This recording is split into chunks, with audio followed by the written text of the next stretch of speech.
Hello and welcome everyone to our final day of FCI Live 2024. We're so glad you could be here with us. This is the first of three terrific sessions we've got today to wrap up our series. I hope you've been able to be here for multiple sessions. It has been a great series. So many phenomenal speakers. I am JQ Hanna. I am the Director of Programming at Food Co-op Initiative. That's what FCI stands for, if you don't know us. We are a small nonprofit that works nationally to support communities that are working to start new food co-ops with education, support, resources, and connections. So we're glad you're here with us today. And I'm excited about this session. This is Tools to Root Your Co-op in Community with Bonnie Hudspeth from Firebrand Cooperative. And Bonnie has terrific things to say about this. She has been such a mastermind and such an influence on me and really understanding how we root our co-ops in community, how we use community organizing principles to really make sure that our community is of the community. So excited to have her here with us today. And I'm going to let her get her slides up and start her session. Thanks, Great. Bonnie. Thanks, JQ. And hey, everyone. I recognize some of you. Good to see some co-ops that I have seen before and look forward to meeting all of you. So JQ asked me to do this presentation, which I did at Up and Coming. And this is going to be a shorter version. It's less participation, which I don't like, but I do want to share some tools with you. And then just offer that this is a resource that's meant to be evolving and building. So give us feedback on how we can improve it. We can update it. We can add to it. This was built organically from community organizers. So we want your input. That's kind of like my before I jump in, just wanting you to know that. So very quickly, who am I? I started off packing peanut butter as a worker member, or doing work, a consumer member doing worker hours at a local co-op in the community where I grew up when I was a kid. Later on in life, I became project manager to do all the pre-operational development to organize Monadnock Food Co-op, which opened in southwestern New Hampshire in 2013. And then I led cooperative development at an association of food co-ops, including startups around the Northeast for about a dozen years. And I'm no longer board president, I'm vice president now of the Cooperative Fund of the Northeast that funds cooperative and community-based businesses throughout the Northeast.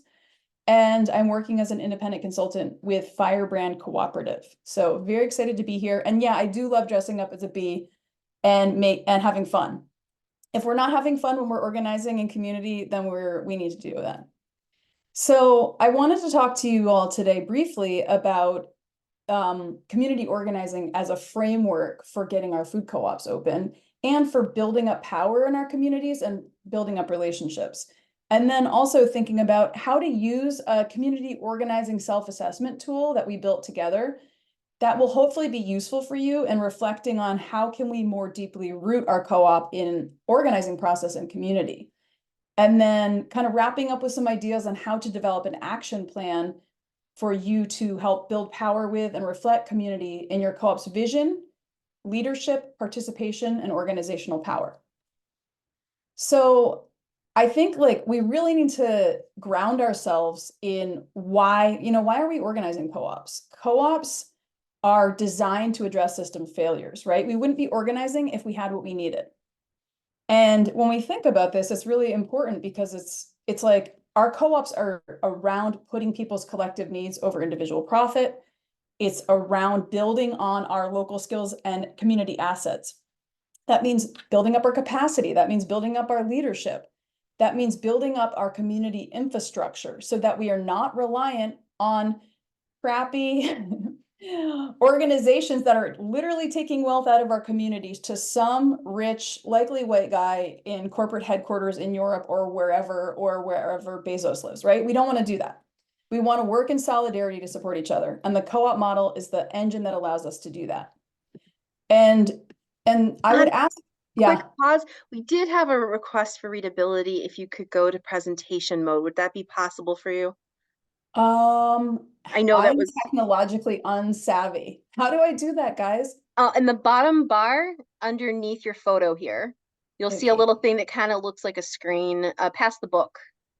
Past the book there. Try that. Did that work? Can you Oh, see that? well, now we're seeing your notes. I can't see you. You can see That my work? note. I can't see you all though. Yeah, that's All I not can see is, working. That's not full screen. yeah, it's weird. At the Oh, top of, what's You that? can go up to I was, slideshow yeah, at I the was going to top. say the same thing. Okay, go to slideshow and play from current slide. Yeah, Yes. there you go. Is that the same thing? It's still doing that as presenter mode. Oh, I can't see you all either. Okay. You're gonna learn my secrets, all my notes. I don't, I'm not reading from my notes, so it's not Okay. helping. I apologize, folks. I will get the slides Tell her from to, Bonnie and send them afterwards, but I think we're gonna just keep moving and okay. utilize them this way. Thanks. And I'll make sure, yeah, the notes are more for you afterwards. And if it helps to visually look, I'm hoping, or some a little bit of pictures. I'm sorry that it's not as big as it could be. Maybe I can expand. Does this help? That's Yeah. okay. That Okay. helps a little. But Okay. don't worry about it. We will send the slides out afterwards, and it should be okay. So we should be fine. Great. Thanks, JQ, for pausing. Yeah. So I think a question that I just want to prompt for all of you right off the bat is, who is your community and how do you define the community your co-op is serving? Has your organizing group done this yet? Just to put out there, you can put in the chat. And then thinking next, like once you've defined the community your co-op is serving, you can then reflect on and think about how you can build up capacity and figure out what are the problems our community wants to solve together. And from that, create a shared vision, right? In this case, it might be a grocery store. But what is amazing about the co-ops that are opening this year and have opened in the last couple of years, like to shout out to Detroit People's Food Co-op, Gem City Market, is that it's much more than a store, right? It's more than a market. It's more than a grocery store. It's community hub. It's what are the other things in our community that are missing and how could we work collectively to find a solution? So thinking about when you're getting your co-op open, how do we develop leadership that reflects the broader community? That's part of your organizing process. How do we build power in our community to lead? That's your board of directors, that's your volunteers. How do we grow our membership base the grassroots way? Right? That's the most effective way that you're going to get to your membership goals. And then how do we connect to other organizations to collaborate in this and establish our co-op's power in the community? And then also, how do we raise the capital we need to get those doors open on our store? All of the answers to these questions come through techniques of community organizing. So you might already be like, yes, obviously we are community organizing, but you might not be thinking about it in that framework. And if you are not thinking about it, I would say that community organizing has a lot of tools to offer us as startup organizers. And one of the most important things to note, though, is like, I'm going to talk about this community organizing assessment. This will do you no good, though, if the basis of how you are organizing is not love, rooted in love, is not based on respect and mutual interest, and is not building trust, right? You can try to go through and think about how you can better root your co-op in community, but you cannot do it if you are not rooting yourself in love and understanding that it really is about building up relationships, because the co-op is a business, right? You have a timeline, you have important milestones. It can be easy to slip into becoming extractive and transactional if we're not intentional. So we can think about, oh, we have these membership numbers, we have our member loan numbers, we have the dollars raised, we have milestones checked off, we have building permits. There's a never-ending list, right, to get your co-op open. First, you have to have this core connection of trust, building up trust in your community, because none of these other things are going to be possible. If your membership numbers are stalling, that's the first thing I'd look at, right? Any roadblocks in your co-op's organizing is a time to pause and reflect on, are we actually building relationships and how we're doing that? And are we building authentic relationships? And you can get into the mindset of being the only person in the room talking when sharing about the co-op. You can feel, oh, they just don't understand. The co-op needs to educate them, right? You can get into that mindset. And that is something that we have to fight from dominant culture mentality. That is about individualism, that is about power hoarding, that is about ego. These things are all roadblocks to our own personal growth and development, I'll just say, and to building community and building a co-op. So how can we build and focus on being rooted in love and deep relationship building? And then from there, together accomplish all the necessary benchmarks of adding members, raising money, right? Because if you don't have that foundation, it's going to be, I would say, pretty much impossible to get these other things done. And a core component of this is to trust the people you talk to. They know what they need better than anyone else, right? And if they're challenging you or they're challenging the co-op, there's truth to learn. There is a piece of truth that everyone brings. And so you might not want to hear it because you might just be like, my plate is so full. I'm a freaking volunteer. I have all these things to do. Why are you challenging me? Why are you saying all these things, right? You sometimes are just overwhelmed, but just know that it might not be easy to hear, but that everyone is teaching something, and that how do we build up, how do we have tools to kind of figure out how to collect that information and use it to build a more whole collective vision and co-op in when we're organizing. So based on this concept and in having a number of conversations with startups across the Northeast and thinking about the mistakes I'd made when organizing my own food co-op, right? I worked with JQ Hanna, whoop, whoop, to create this community organizing self-assessment. I know you might hate the word assessment. We could create a better thing. Learning and growth tool. Let's call it that. Community organizing learning and growth tool.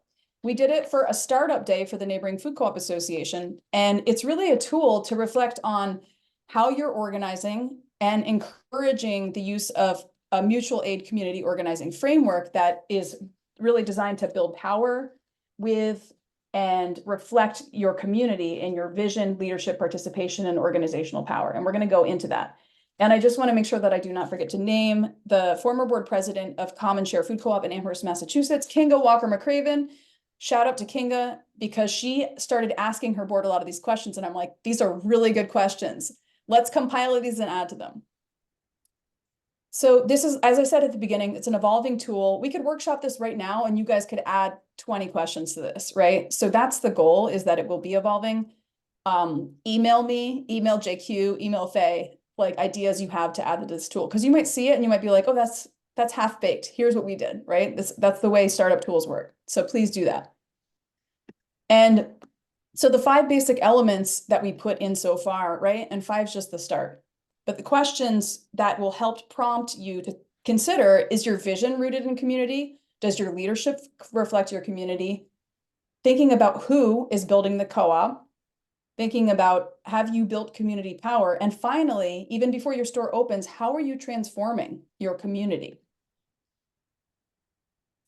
And we got to start with the vision. That I'm kind of like a nerdy science biologist in background. And so I got to have the soil horizons there, right? But look at that bedrock, that gray bedrock, that is where your vision is.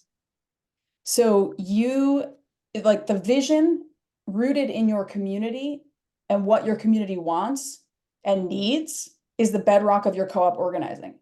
And on this bedrock, if it really is a reflection of a larger desire and shared need in your community, you can build leadership that reflects the community. And once you have that next layer of the soil, right, you can build deeper participation. That's your volunteers, your member owners. And with that, you can create organizational power. And when all these pieces are built on the bedrock of this rooted vision, you can serve your community and you can build solutions, including your store, right? That's a little cherry on top, a grocery store. And so the question I would put out to you is, is your vision, how do you know if your vision is rooted in community?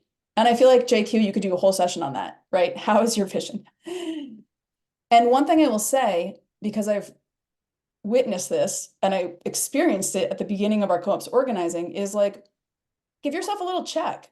What if in hearing this, you're feeling like, oh yeah, our vision is actually came from one person. And in a number of co-ops, that's the truth.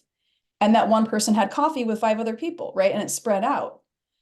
But sometimes it's not spreading out enough. And, and there's not, the people that are sharing the vision are a very, very small slice of your community. And in that case, you'll probably get to a point where you have X amount of member owners, what, 300, 400, and you feel stuck. And in that case, it might be like, okay, we might need to go back to the drawing board and think about how have we involved the community in this vision? We might need to use some community organizing tools to expand this and to revisit the vision, to be honest, right? Or another thing you might think as a new board member, perhaps, of a food co-op that you're just joining, that the co-op is claiming its vision is for the whole community, but it's only reflecting this narrow portion of the community, right? So what would you do if this is the case? This could also be another topic for a whole session. But once again, it would be community organizing tools and kind of understanding it's important to pause and go back to early organizing concepts of like, oh, we do need to go back and have a community meeting and have a moment of reflection. Is this what we want? Does this really reflect your vision? What else is missing? And just listen, right? Or if you could have coffee, you could buy 50 people coffee, right? Have each board member get a couple people coffee and have these conversations. So leadership is this next kind of section to reflect on. And when you organize a co-op, burnout is a big barrier, right? And it's easy, if you're not super, super intentional and take time to do this, to hoard power and hoard information and to not delegate. It's really easy to slip into that. And it's not malicious, right? None of us are doing that maliciously. It's just that it takes more time and you have to build up energy and time to delegate and collaborate. And so knowing this, we put some questions in about like, are you sharing information? Are you sharing credibility? Are you sharing acknowledgement? Are you sharing trust? And the Jennifer Risley, who was doing our newsletters, that was her component. I mean, she contributed in a lot of ways. She was on the board. She was so good at shining the light on other people in the community and other organizations. And it's like, right? If I'm shiny, everybody's going to shine. Looking out and being like, getting information and getting about other community organizations that are aligned with the co-op is actually really going to reflect you caring and your positionality in the community and your connection to the community. So sharing acknowledgement is a really helpful piece of that. And just one example. Our jobs as leaders is really figuring out how to support the movement so everyone is participating and using their skills to the best of their ability. What did Amaha say last night, JQ? It's like, so everyone can bring their gifts to the center. Everyone can bring their best gifts to the center. Yep. Yes, that's it, right? And so what that means is that how can we make sure that people on our team are participating and using their skills to the best of their ability, right? So that can mean your volunteers, your staff, your board, architects, community partners, right? There's so many people that become involved the longer you go down the organizing road. And I think what's really key to this is nurturing our core volunteers as equals. Because this entire process of organizing a food co-op is it's a movement. It is movement building. It's not about me. It's never about me. It's not about you. It's about us. And I used to say that to myself as a mantra because it's hard. It's hard building community. It's hard and it's messy, right? But if your ego is getting in the way, ego death is where we find happiness. We got to get rid of our egos because the colors of the wall of the store that I shop in is not the colors I would have picked, but that's not what it's about, right? It's a collective vision. And can we hold space for a collective vision that we have a little grain of sand as part of it? Or a strawberry in a strawberry field, whatever metaphor you like. And one thing that was also really important to ask myself when I was in the position of being a project manager and leader is, are you replaceable? One time the board president said to me, what would happen to the co-op if you were hit by a bus? And after recovering from thinking through what that would mean, I was like, oh shit. Yeah, there's a lot of things that we've done really well in terms of like sharing information, spreading out to be a decentralized organization in a lot of ways where a lot of people have power, a lot of people have knowledge, everyone knows where to access the documents. But there were certain things where I'm like, oh, that doesn't feel, it feels like it would be, get the co-op in a stuck place, right? So ask yourself that, are you replaceable as leader? That's important. And then thinking about the concept of movement building, because you're building a movement, right? How do we reach a tipping point and momentum? And part of that is like, as more people join in, it's less risky, right? That's our behavioral, the way we make decisions, right? So seeing your neighbors and your friends, and that includes with leaders as well. How do we get people to the tipping point? So the next piece we've asked some questions about in this community organizing, learning, and growth tool is really around participation and membership. And one, really some indicators to measure that are around like your membership numbers. Are they growing? And this really varies depending on your community, but how many members you get, right? If you are in a smaller rural community, your membership numbers are going to be very different than a larger, densely populated community, right? But knowing, and JQ can give you some help on this, or looking at the guides, right? There's having a sense of what's realistic for your community is really important. And then thinking about, well, what is a plan for our membership numbers? And if they're stagnating and they're not going anywhere, that's telling us something, right? Another thing that's interesting to reflect on is, is it easy? Is it easy to participate in our co-op? Is it easy to join? Is it easy to run for the board? Is it easy to volunteer? And reflect on that. And if it's not, what are those barriers to participation? Another question to ask around in this kind of idea of participation and membership is like, are we looked to as a resource for the community? Because you can be looked to as a resource for the community pretty early on in the community organizing process. In the co-op organizing, same thing. Another component to reflect on as you're organizing is organizational power. And that's looking at, moving outside of just your co-op's organizing body into the larger community. Are you building relationships with other organizations? And usually that means you going to them, not the other way around, right? Show up at other organizations' events. Have you taken time to figure out who's out there doing crucial community work? It could be around healthcare. It could be around food justice. It could be around pieces of your core value. It could be around volunteer leadership and development, right? And are you showing up at these events, and are you demonstrating how your vision aligns with their vision and asking for their ideas, right? Like asking and listening. Hey, what are you doing around this? How can we partner? This really is one of the co-op's core organizing values too. Let's think about this, how we can really, are you a hospital? Maybe your nutrition education program can come into our store, or even, before the store opens, right? There's a lot of fertile ground for connection before you even open the doors to your store. Yeah, shout out to Fertile Ground Food Co-op, great name. And then thinking about the co-op organizing process is long. It's many years. What are you doing right now? How are you building capacity and power in your community right now? What will happen when your co-op opens? Or even if your co-op doesn't open, will your community be tighter? Will you have built a lot of relationships? Will your community be transformed because you now have done a ton of leadership development, right? And when you approach co-op organizing in this way, it's going to give so many benefits, because a lot of the reason I don't know if you've asked people on your board or asked yourself, why am I doing this? Why am I serving on this board? What is the biggest benefit I get?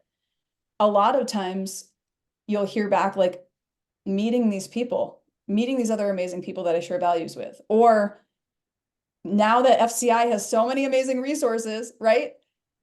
Developing my leadership skills that then are applicable to my day job, my future job that I'm going to get, right? Or another organization that I volunteer for. If you open a co-op, you will have gained enough knowledge, and tools to help you for the rest of your life. It really, right? It really is pretty transformational. So thinking about that and designing your organizing process that way. So thinking about the community organizing tool, how it's designed is really to be taken. So it's a PDF right now. We're going to make sure you know where it is. JQ is going to email it out to participants.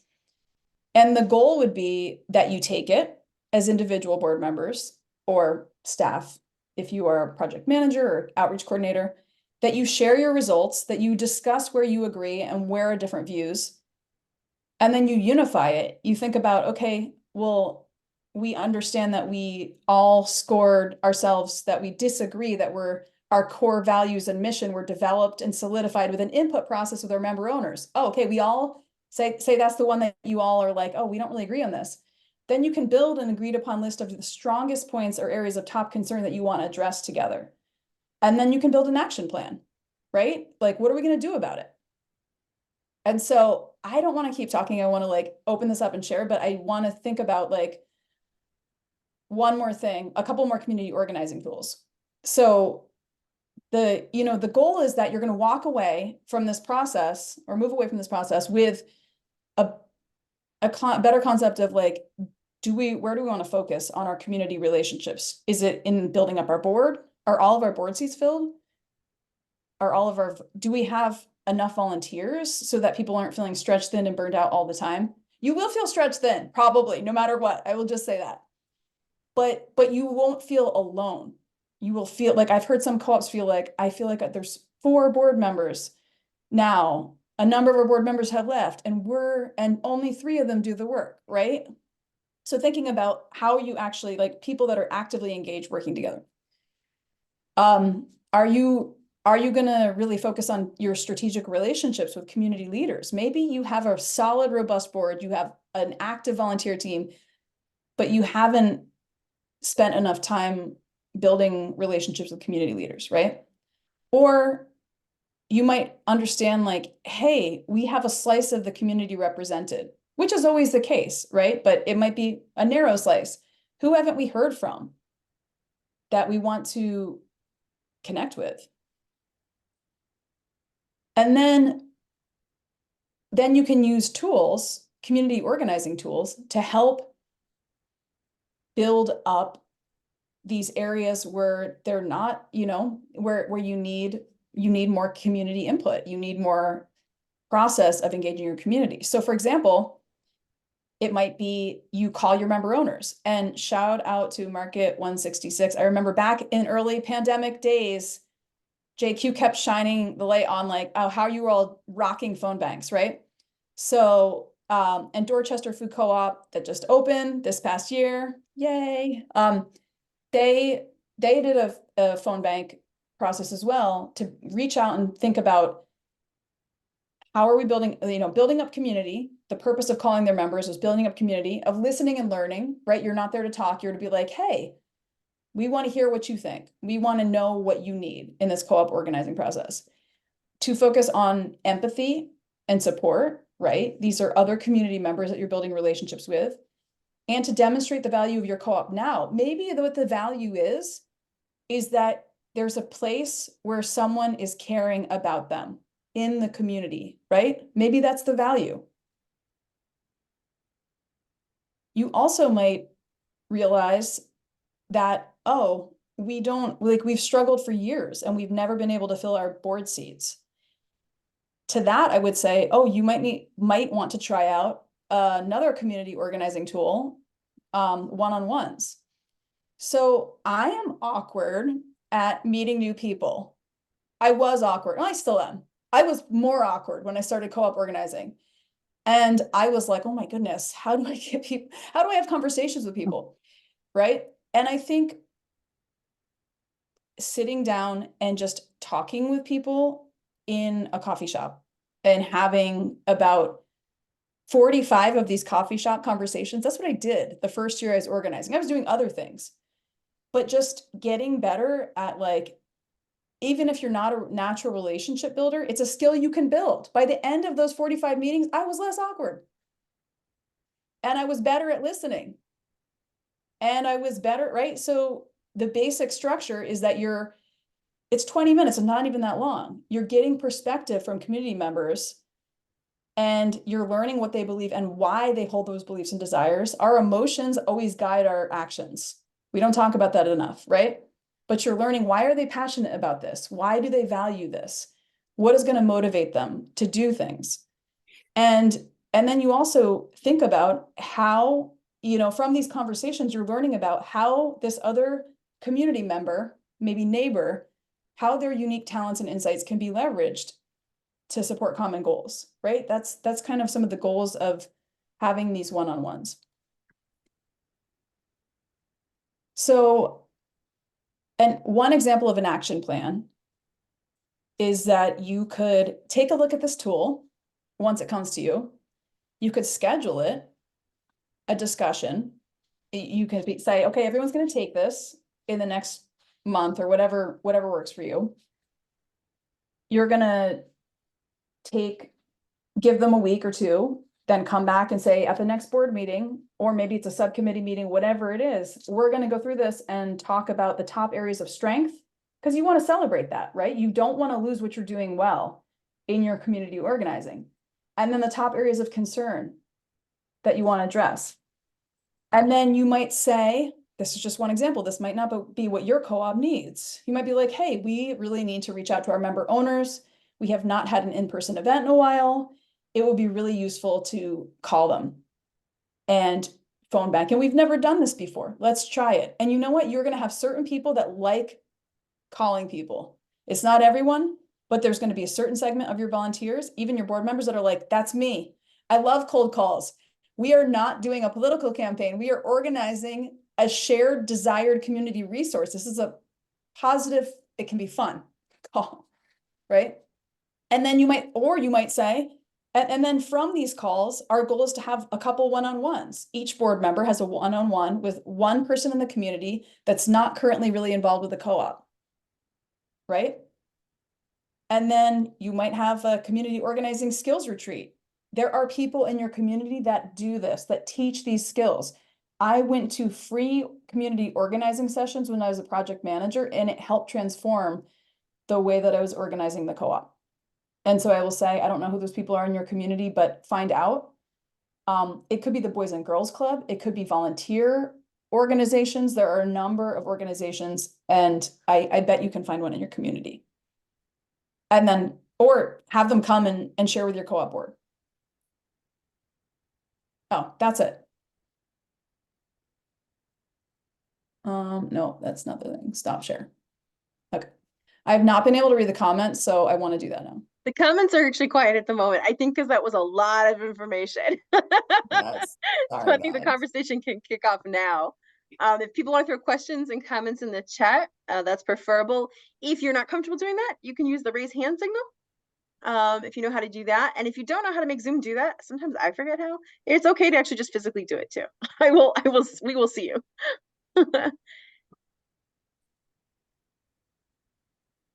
And as people are pulling together their comments and questions, I wanted to actually go back, Bonnie, to one of the first things you talked about, which is deciding who you're serving. So I think that I thought that was interesting. Can we talk about that a little bit more? Because I think a lot of people start with a vision, like I want this grocery store. Yeah. And yet if it doesn't start with like, who are we trying to serve? The vision can kind of get very all over the place. And can you just even give me some examples of what you meant by that? Yeah, I mean, I think the question is, when you're sitting together as a group, have you had the conversation about who is right? Just have a conversation. So for some communities, it's like the whole community, we do not have access to nutrient dense food.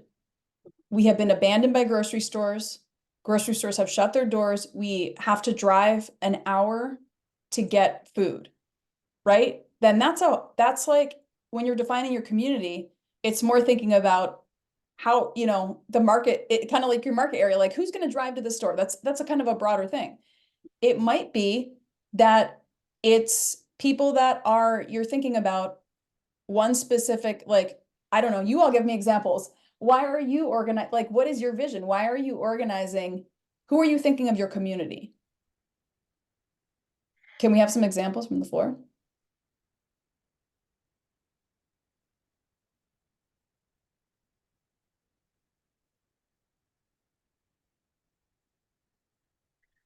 I'll give some quick examples from peers, and maybe you guys can get you going. Okay. I think one thing I think is really different is like there's Aspet Co-op Market, which opened not too long ago, and it organized and found itself very quickly trying to absolutely serve the city it's in, which is in Maynard, Massachusetts, the western burbs of Boston.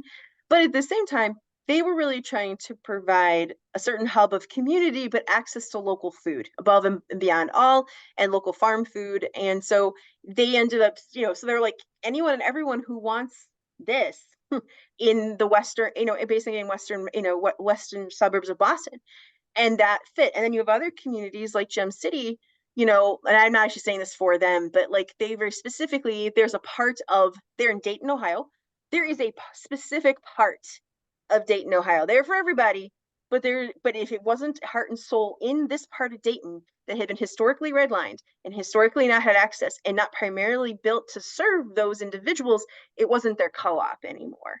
And I think that's because you were talking about later, like, have you talked to everyone in your community? Sometimes it's like, well, we're trying to balance between here's who exists to serve, and the fact that also that we might not know everybody, though. Like Oshkosh Food Co-op, they wanted to serve Oshkosh, Wisconsin.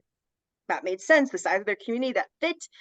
But what they really found out they were accidentally doing was creating a vision that served the people who very specifically worked at this university within Oshkosh, Wisconsin, and that the working class community, which was the larger part of the community, did not feel seen in that vision. There we have the visions to serve the whole community. We thought we were meeting it, but we weren't. We were missing a demographic. We were missing a whole area of our community.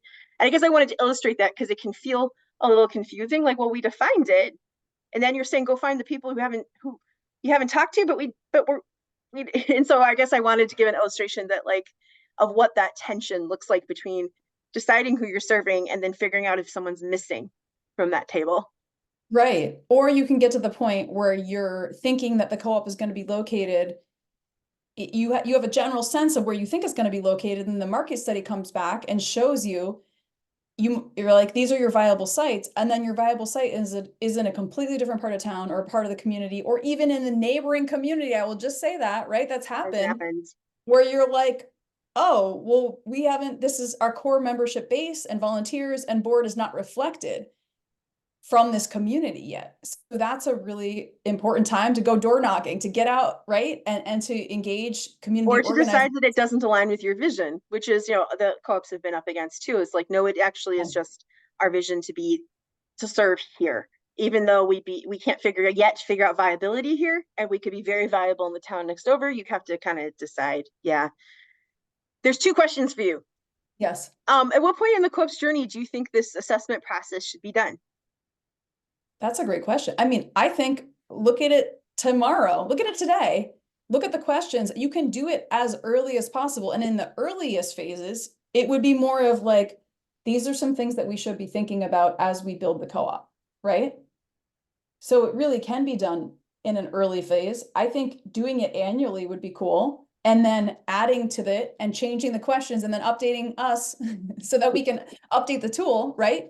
But being like, oh, because I guarantee you the conversations that are going to come from taking this, there will be some areas where your board will be in alignment, your organizing group, and there will be some areas where you think you might be in alignment and you are not, based on every individual's at your group's identity and the community that they reflect and their networks and their associations, right? You're going to have different answers to this.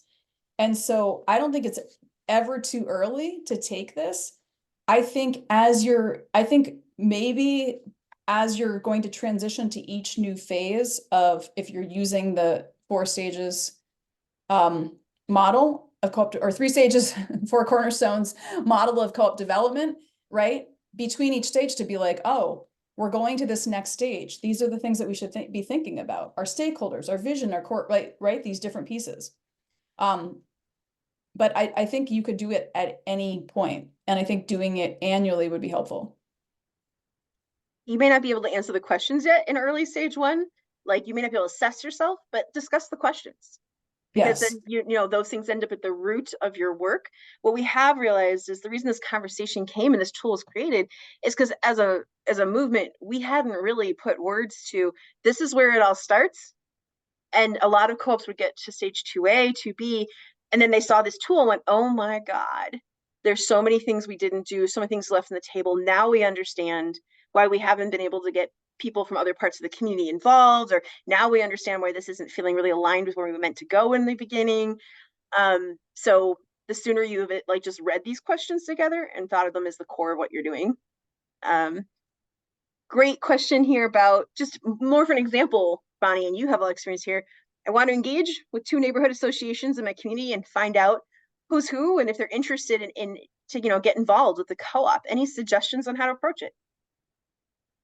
That's a great question. I mean, I think I would put that question back to you, right? Who is the neighborhood association? Do you know, does anyone involved on your board or your co-op organizing, are they part of that neighborhood association? That's usually the place to start, right? Is like, who do you know that might already be involved? And then, you could start with figuring out, is there a leader of that association, and having coffee with them, meeting them for tea, whatever it is, and having a conversation, right? You could just start it short, or you could find out if they are meeting, if they're doing a community meeting, and you could come sit and learn more about what they're doing, right? I think those are some ways to start the engagement, but if you're comfortable speaking, I would also wonder, is there something else you're interested in learning? Do you want to unmute whoever posted that? You don't have to.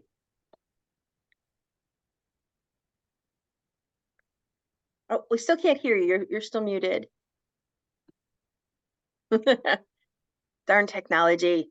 I know. It unmutes when you don't want it to, and then unmutes when you don't want it to. Yeah, There you go. I'm here.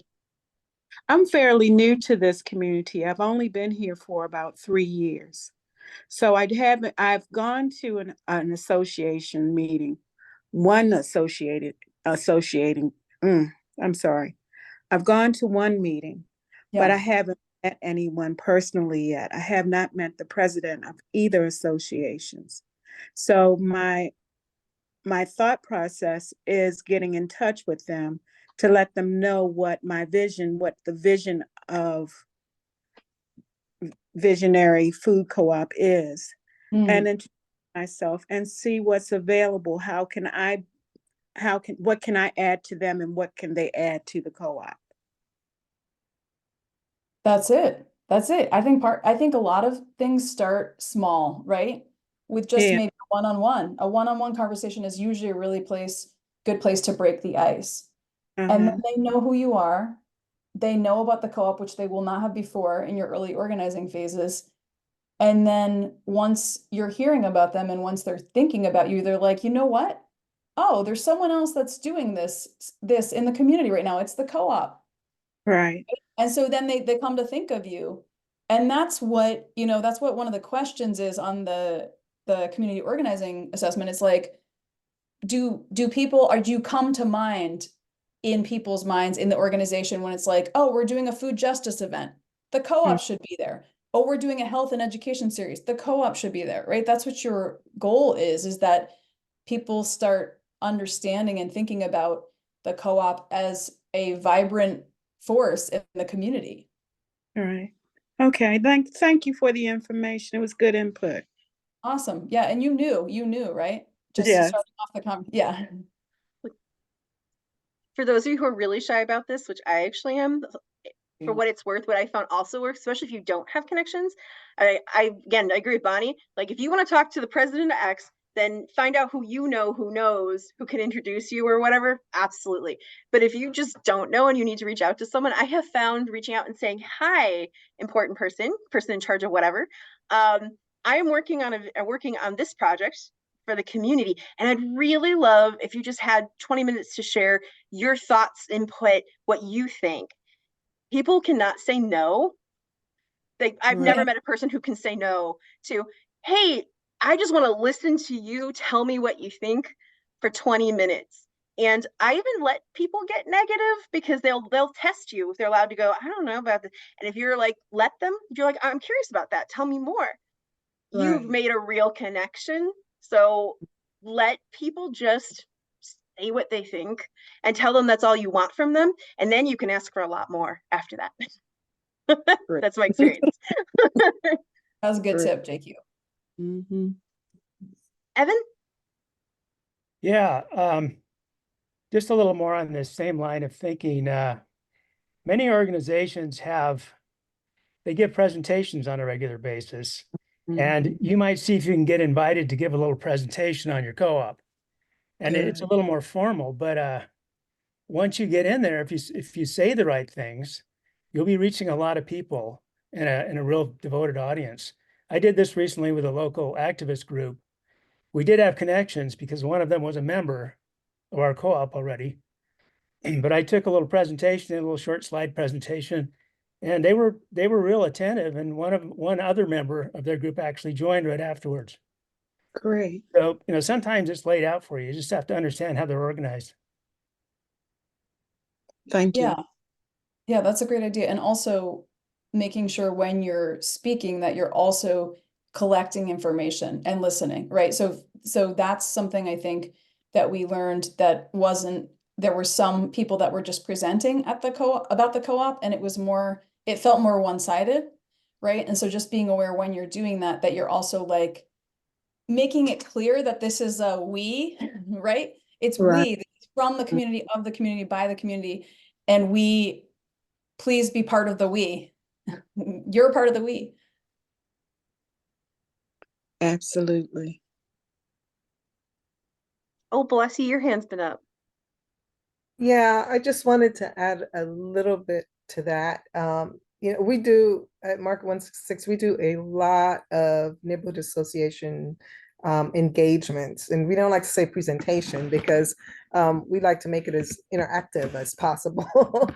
These are our neighbors, and we want them to know, we want to remind them that, we are their neighbors. We're not somebody from, out of town, coming in to talk to them about this co-op. We are, their next door neighbors. And so we do a lot of these. One of the ways that we have found neighborhood associations is by going to the city's website and looking up you can usually, most city website has a section for residents or community engagement or involvement or something.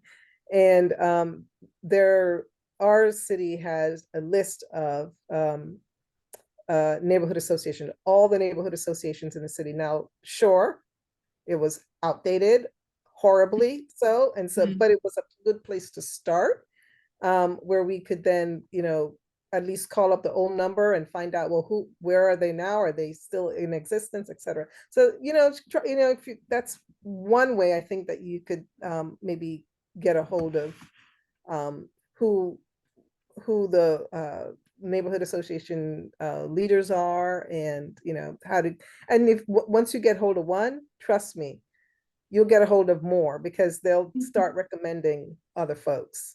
So just a suggestion.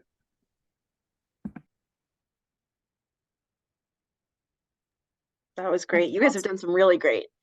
If you have a chance to talk to Opal, Market 166 has done some really excellent work to listen to and embed their vision in the community. Bonnie gave a nod and a shout out to their work they did during COVID, but they did a phone tree to call and just check on people and see their owners and see how they were doing. And if they needed anything, they had a list of connections and resources and just did a listening session. And we actually have a video about them talking about how they did that. If you want the link, drop your email in the chat. I can send you the link to that specific video. It's on our YouTube page with Market 166. And so if you've ever thought about doing a phone tree, Market 66 done some great work there.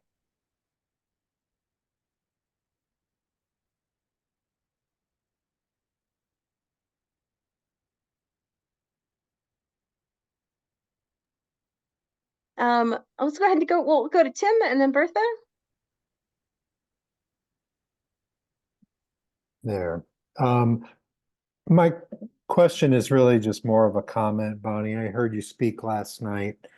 And I'm glad to get to see you again today. I thought it was very inspirational. I'm just starting with a co-op on the west side of Chicago, so I don't know what I don't know yet. Still kind of getting grounded. And one problem I'm having, or just kind of trying to understand everything they've done up until now, because I know they've been at it a while. I don't want to come in and ask to see everything like I'm reviewing it, but I want to learn and just consume. So I don't know the questions to ask yet, other than I think a lot of your examples and a lot of what I've seen in this FCI Live series have been out in the eastern part of the US. I'd hope that would transfer more to the Midwest and other communities. And do you feel like it does? Yeah, and just to clarify, you were saying you were new. Are you new on the board or you I'm new. They just formed a steering committee, so Oh, we're steering just kind committee. of getting, Okay, cool. yeah. So, and we got about 24 people, so it's huge. And then, you know, one of the founders is actually stepping away now. So it's kind of got me a little nervous. What's going to happen? I like how But transparent you're being. I think it's I good. just figured I'm going to be vulnerable and just get it Yeah, out there. yeah, So, that's right. Well, um, and I think that, you know, being honest about, yeah, and wondering, okay, why is that happening? Why is that person stepping away is important to investigate.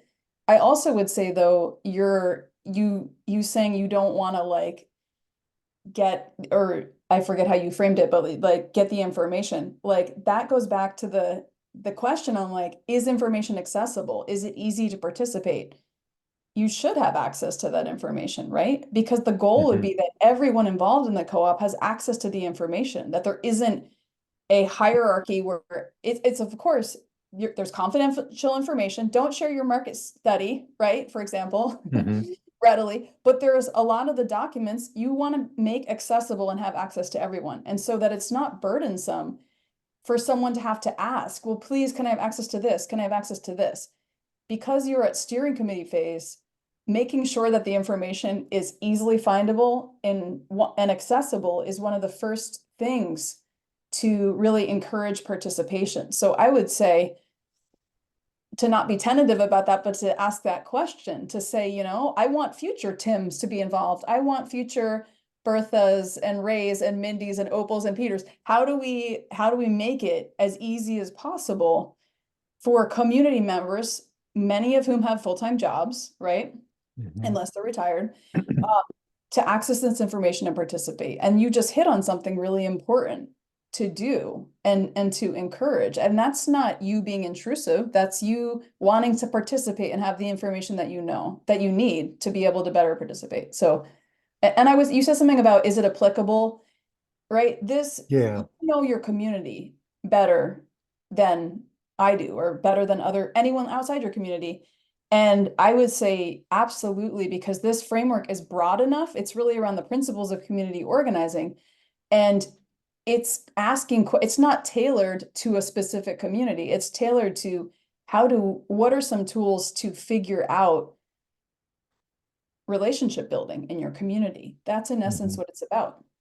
Yeah. And I think while our community geographically is probably 3 miles wide, 6 miles long, I think it has the opportunity to kind of transcend the entire, more of the west side of Chicago, you know, historically disenfranchised area. So Yeah. I thanks. hate to hurry us up, but we've got time for one more, and Bertha's had her hands up. Okay, so just obviously this was so wonderful and very helpful. I took a bunch of notes. Another question I have is, when is social media a good tool for doing that? Is this like just reaching, like we're just in the very early stages of talking about forming a steering committee. So far it's only 3 people and we're just bouncing ideas, and we want to reach out to specific people in the community that we know are community leaders or involved at a certain point in the community. But when is social media a good way to start reaching out to people and gathering the interest? Is it too early to do it now? Wait until we have a vision, an actual steering committee, or just starting to put things out there now? That's a really good question. And I might hunt it over to JQ. I mean, one thing, I didn't use social media. That was like 15 years ago when I started organizing. And I'm not a huge social media person. That being said, we did use it quite a bit in organizing. And so in the early organizing phases, it's really more finding people, right? Like finding out, okay, well, there's 3 of us. You all talk to other people you think would be interested, and you're kind of like building on your organic network. So you're growing out in this early phase. So I think some co-ops have approached it where they want to bring in a lot of people early and just to start having the conversation. And the steering committee is large, right? Some steering committees are 20, they started as 20 people and then they whittle down to 9 on the board or something like that. So they're like, hey, we're going to have a meeting in the library. Come if you want to help, right? That's the way some co-ops approach this. Other co-ops are like, we want to have our vision. We want to have some more structure so that we can tell people what the what is before we're asking them to get involved. I think it varies, but I see Opal's hand up, and I see, and JQ, I'd also ask you to reflect on. Well, we really need to wrap up. So I'm going to let Opal speak, and then anyone who wants to stay after we stop the recording, I will stay in there 5-10 minutes, and then I will answer their questions. Social media is kind of my thing if you want to hear my view too. But Yes. Opal, I want to hear from your experience. Okay, 30 seconds. I hate social media. Let me just start with that. However, this is how Market 166 even started. It was a question on social media, and from that came everything else. So, you know, I not a big fan, but it has its uses for sure. I also have mixed feelings about social media, so I hear you completely, Opal. Yeah.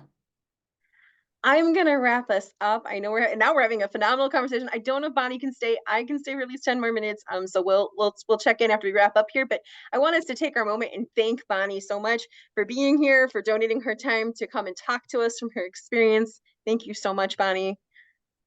And I wanted to thank our champion sponsors for making this series possible. And please take the survey. And I need to go get the link. I'm sorry, when I run these by myself, it's hard to go get them, but you'll get an email in just a minute. Actually, press about now in your email box. And it's 3 questions. It takes 1 minute, but it makes a big difference to us. So we can make sure we're getting you the right content, the best speakers, and what you need to nourish the movement. So if you could do that for us, we would deeply appreciate it. And thanks everyone for being here today.